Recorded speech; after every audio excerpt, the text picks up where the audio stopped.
नमस्कार मंडळी, ऑलराऊंडर या मराठी यूट्यूब चॅनलवरती आपणा सर्वांचं अगदी मनापासून स्वागत आहे.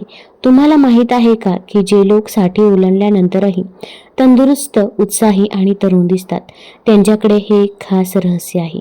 आणि ते रहस्य काही महागडं औषध किंवा एखादं विचित्र सप्लिमेंट नाहीये, तर ती अशी गोष्ट आहे जी कदाचित तुमच्या स्वयंपाकघरामध्ये आधीपासूनच असेल, पण तुम्ही त्याकडे दुर्लक्ष करत आहात. जर तुमचं वय 50 पेक्षा जास्त असेल किंवा तुम्हाला कधी कधी गुडघेदुखी, रात्री झोप न येणं, थोडं चढल्यानंतर धाप लागणं किंवा न जाणारा एक विचित्र थकवा जाणवत असेल, तर आजचा व्हिडिओ तुमच्यासाठी केवळ महत्त्वाचा नाही, तर तो तुमचं आयुष्य बदलू शकतो. वाट पाहू नका, एक क्षणही चुकवू नका, कारण आज मी तुम्हाला अशा 9 गोष्टी सांगणार आहे ज्या तुम्ही दररोज खाण्यास सुरुवात केल्यास पुढील 30 दिवसांमध्ये तुम्हाला फरक जाणवेल. आणि ते रहस्य असेल तुमच्या हाडामधील ताकद, मनातील तीक्ष्णता, हृदयातील शांती आणि अनेक वर्षांपासून हरवलेले तुमच्या चेहऱ्यावरील चमक. आजच्या व्हिडिओमध्ये तुम्ही त्या 9 चमत्कारिक पदार्थांबद्दल शिकाल 60 किंवा 60 वर्षांवरील वयोगटातील व्यक्तीच्या आहारामध्ये असायलाच हवेत. पहिलं म्हणजे प्रत्येक पदार्थ केव्हा, कसा आणि कोणत्या प्रमाणात खावा हे मी समजावून सांगणार आहे. आणि तिसरं म्हणजे व्हिडिओच्या अगदी शेवटी मी एक असं गुपित उघड करणार आहे जे बहुतेक लोकांना माहीत नसतं. एक अशी गोष्ट जी तुमची ऊर्जा दिवसभर टिकवून ठेवते. त्यामुळे सुरुवातीपासून शेवटपर्यंत लक्ष देऊ नये का. आणि त्याचबरोबर मंडळी, तुम्ही जर आपल्या चॅनलवरती पहिल्यांदाच आला असाल, जिथे आपण निरोगी सल्ले, सक्रिय आणि आनंदी जीवनाबद्दल बोलत असतो, तर तुम्ही अशा चॅनलवर पहिल्यांदाच आला असाल तर कृपया आपल्या चॅनलला सबस्क्राईब करा आणि बेल आयकॉन सुद्धा प्रेस करा, जेणेकरून जेव्हा पण मी नवीन व्हिडिओ बनवेल त्याचं नोटिफिकेशन तुम्हाला लगेच येईल आणि तुम्ही ते व्हिडिओ लगेच बघू शकता. त्याचबरोबर तुम्ही हा व्हिडिओ नक्की कुठून बघत आहात हे सुद्धा मला कमेंट बॉक्समध्ये नक्की सांगा. तर चला सुरुवात करूया. वाढत्या वयानुसार शरीरात काय बदल होतात? मंडळी, विचार करा. जेव्हा तुम्ही 25 वर्षांचे होता तेव्हा सकाळी उठल्याबरोबर तुम्हाला ताजंतवानं वाटायचं. मला कशानेही थकवा येत नसे, जेवणाने मला शक्ती मिळायची. पण आता मला सकाळी एक विचित्र जडपणा जाणवतो. माझे गुडघे थोडे अखडल्यासारखे वाटतात, पायऱ्या चढताना माझा श्वास फुलतो आणि कधी कधी मला पूर्वीसारखी गाढ झोप लागत नाही. हे सर्व का घडतं? कारण 50 किंवा 60 वर्षानंतर शरीरामध्ये काही अत्यंत महत्त्वाच्या गोष्टी घडू लागतात ज्याकडे आपण दुर्लक्ष करतो. पहिलं म्हणजे स्नायूंचं वस्तुमान किंवा मग स्नायूंची ताकद हळूहळू कमी होते. याला सार्कोपेनिया म्हटलं जातं. दुसरं म्हणजे हाडांची घनता कमी होते, त्यामुळे अगदी किरकोळ जखमांमुळेही हाडे मोडण्याचा धोका वाढतो. तिसरं म्हणजे चयापचय क्रिया मंदावते. आपण जे खातो ते पूर्वीसारखं पचत नाही आणि शोषलं जात नाही. चौथं म्हणजे मेंदूच्या पेशींची दुरुस्ती मंदावते, ज्यामुळे कधी कधी स्मरणशक्ती कमी होते. आणि पाचवं म्हणजे शरीरातील दाह किंवा सूज वाढते, जे सांधेदुखी, रक्तदाब आणि हृदयाच्या समस्यांचे प्रमुख कारण आहे. पण मंडळी, हे सर्व टाळता येऊ शकतं का? होय, आणि हे सगळं थांबवता येत नाही, तर ते पूर्ववतही करता येतं. यासाठी तुम्हाला फक्त योग्य पोषणाची गरज आहे, असे पोषण जे तुमच्या स्वयंपाकघरातच दडलेलं आहे. चला या 9 गोष्टी एक एक करून आपण जाणून घेऊया. पहिली गोष्ट म्हणजे भिजवलेले बदाम. बदाम हे नाव ऐकून तुम्हाला वाटेल, हो मला माहीत आहे, ही एक जुनी गोष्ट आहे. पण मंडळी थांबा. तुम्हाला माहीत आहे का की रात्रभर पाण्यात भिजवलेले बदाम सुक्या बदामांपेक्षाही 10 पट अधिक प्रभावी असतात. भिजवल्यानंतर बदामांची बाहेरील तपकिरी साल निघून जाते, ज्यात टॅनिन नावाचा पदार्थ असतो, जो शरीराला पोषक तत्वे शोषून घेण्यापासून रोखतो. एकदा साल निघून गेल्यावर व्हिटॅमिन ई, आरोग्यदायी फॅट्स, मॅग्नेशियम आणि सर्वात महत्त्वाचं म्हणजे रायबोफ्लेविन्स किंवा मग व्हिटॅमिन B12 थेट रक्तप्रवाहामध्ये सोडलं जातं. आणि याचा परिणाम म्हणजे वाढत्या वयानुसार स्मरणशक्ती कमी होते. जेव्हा एखाद्या जुन्या मित्राचं नाव मनात येत राहतं पण ते आठवत नाही, जेव्हा तुम्ही अचानक संभाषणाचा धागा गमावता, तेव्हा ही सर्व मेंदूतील पोषणाच्या कमतरतेची चिन्हे असतात. दररोज 4 ते 5 भिजवलेले बदाम खाल्ल्याने मेंदूला नवीन ऑक्सिजनचा पुरवठा होतो, आकलन शक्ती वाढते, एकाग्रता सुधारते. शिवाय बदामांमध्ये असलेले व्हिटॅमिन ई एक शक्तिशाली अँटीऑक्सिडंट्स आहे, जे त्वचेचे वृद्धत्व कमी करतात, सुरकुत्या कमी होतात, केस मुळापासून मजबूत होतात आणि सर्वात महत्त्वाचं म्हणजे बदाम रक्तातील साखरेची पातळी नियंत्रणात ठेवतात, जेव्हा वयाच्या 60 किंवा त्याहून अधिक वर्षानंतर मधुमेहाचा धोका वाढतो तेव्हा ही छोटी सवय एक मोठी ढाल बनते. ते कसे खावे? रात्री 5 बदाम पाण्यात भिजवून ठेवा. सकाळी त्यांची साल काढून रिकाम्या पोटी हळूहळू चावून खा. बस एवढंच मंडळी. जर तुम्हाला ही माहिती आवडली असेल तर कृपया व्हिडिओला लाईक करा आणि त्याचबरोबर तुमच्या 50 वर्षांपेक्षा जास्त वयाच्या मित्र किंवा कुटुंबियांसोबत शेअर नक्की करा. तुमची एक शेअर कोणाचे तरी आयुष्य बदलू शकते. दुसरं म्हणजे कडधान्य, मसूर आणि मूग. मंडळी, एक साधा प्रश्न, तुम्ही दररोज किती प्रथिने खाता? जर तुम्हाला याचं उत्तर माहीत नसेल तर 60 वर्षानंतर आपण करत असलेली ही कदाचित सर्वात मोठी चूक आहे. कारण प्रथिने हे आपल्या शरीराचे मूलभूत घटक आहे जे स्नायू तयार करतात, त्यांची दुरुस्ती करतात आणि त्यांना मजबूत करतात. आणि 60 वर्षानंतर शरीराला तारुण्यापेक्षा जास्त प्रथिनांची गरज असते कारण स्नायूंची झीज वेगाने होते. पण वृद्धापकाळ मांस पचायला जड जातं, जड पदार्थांमुळे पोट जड वाटतं. म्हणूनच याचं उत्तर आहे कडधान्य. मसूर, मूग, तूर आणि हरभरा हे सर्व वनस्पती आधारित प्रथिनांचे खजिने आहेत जे पचायला अत्यंत हलके असतात. योग्य प्रकारे शिजवल्यास त्यामुळे गॅस किंवा पोट फुगत नाही. ते लोह, फोलेट आणि झिंकने समृद्ध आहे. ते रक्तातील साखर स्थिर ठेवतात आणि कोलेस्ट्रॉल नियंत्रित करतात. दररोज 1 वाटी मसूर खाल्ल्याने थकवा निम्मा कमी होतो, स्नायूंची ताकद हळूहळू परत येते आणि ज्या लहान जखमा बऱ्या व्हायला आठवडे लागायचे त्या लवकर बऱ्या होऊ लागतात. एक महत्त्वाची टीप आहे, डाळ शिजण्यापूर्वी 2 ते 3 तास पाण्यामध्ये भिजवून ठेवा. यामुळे फॅटिक ॲसिड कमी होतं आणि प्रथिनांचे शोषण सुधारतं. मंडळी, तुम्हाला काही वैयक्तिक प्रश्न किंवा मग समस्या सांगायची असल्यास कृपया सुपर चॅटद्वारे तुम्ही पाठवू शकता. मी प्राधान्याने उत्तर देईल. तिसरं आहे ते म्हणजे तीळ.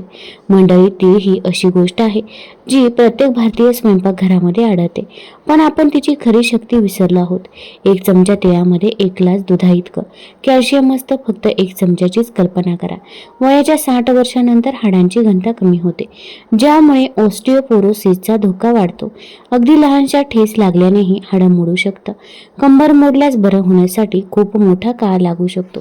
पण तीळ हा धोका टाळण्यास मदत करतात कारण तिळामध्ये हाडांसाठी कॅल्शियम, स्नायू आणि मज्जातंतूसाठी मॅग्नेशियम, ऊर्जेसाठी फॉस्फरस, रोगप्रतिकारक शक्तीसाठी झिंक आणि हृदयासाठी आरोग्यदायी चरबी असते. हे सर्व एकत्रितपणे हिवाळ्यात ते गुळात मिसळून खायचं असतं, म्हणजे पोषण मूल्य दुप्पट होतात.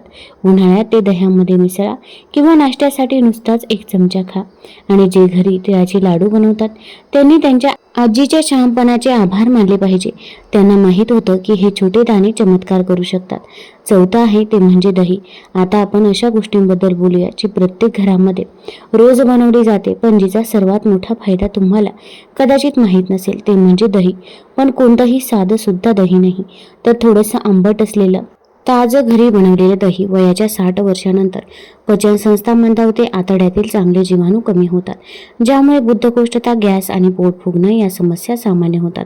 पण दह्यातील प्रोबायोटिक्स आतड्यातील ते चांगले जीवाणू पुन्हा स्थापित करतात. जेव्हा आतडे निरोगी असतात तेव्हा तुम्ही जे काही खाता ते पूर्णपणे शोषलं जातं.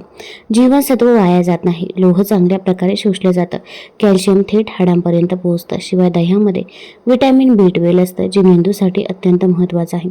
60 वर्षांपेक्षा जास्त वयाच्या लोकांमध्ये B12 जीवनसत्वाची कमतरता हे गोंधळ, नैराश्य आणि स्मरणशक्ती कमी होण्याचं एक प्रमुख कारण असू शकतं.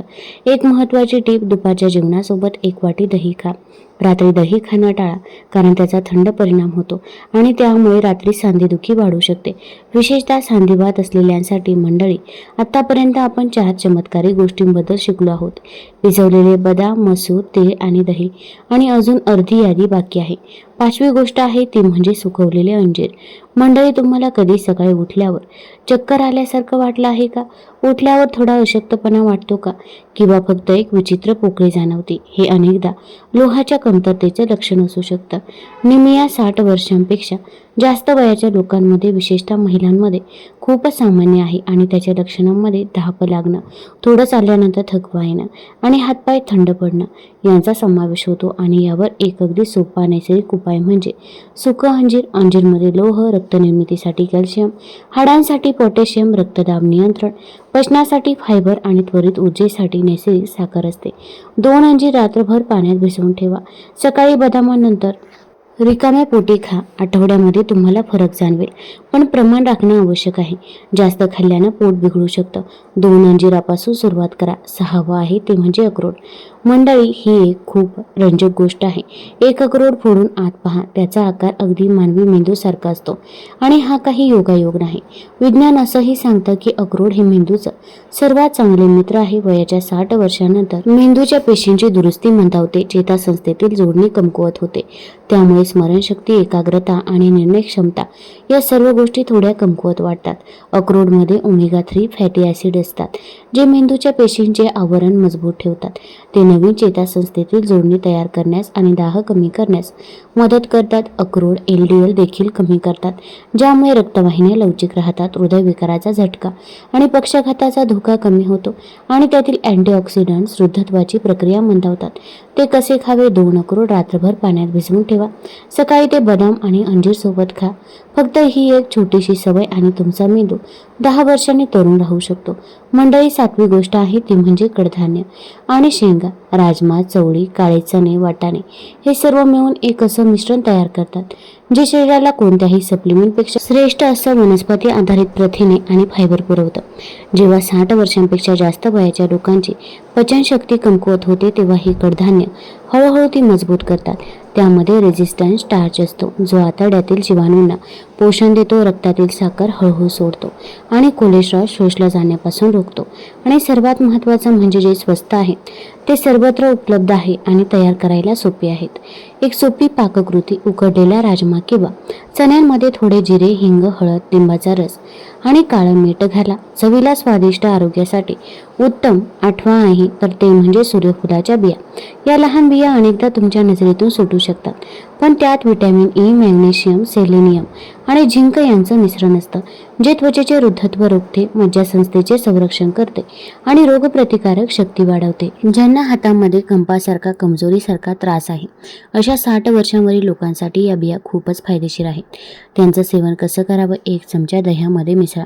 लापशीवर किंवा सॅलडवर शिंपडा, पण त्याचं अतिसेवन करू नका, कारण त्यात कॅलरीज जास्त असतात आणि त्यामुळे आम्लपित्त होऊ शकतं.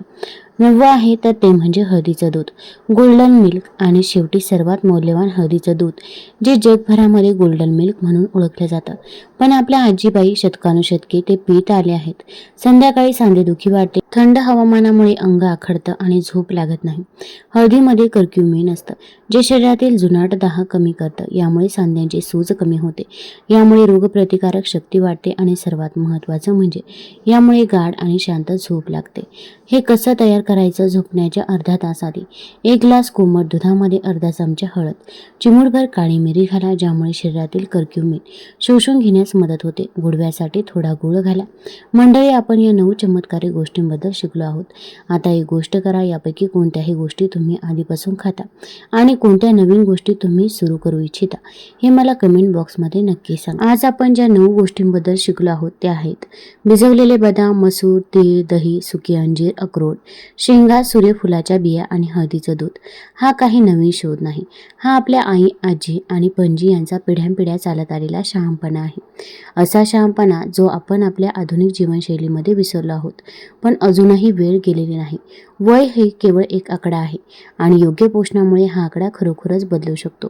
माझा अर्थ असा नाही की तुम्ही वयाच्या 60व्या वर्षी 30 वर्षांचे दिसाल, पण माझा अर्थ असा आहे की जे लोक या गोष्टींकडे दुर्लक्ष करतात, त्यांच्यापेक्षा तुम्ही अधिक उत्साही, निरोगी आणि अधिक सक्रिय असाल.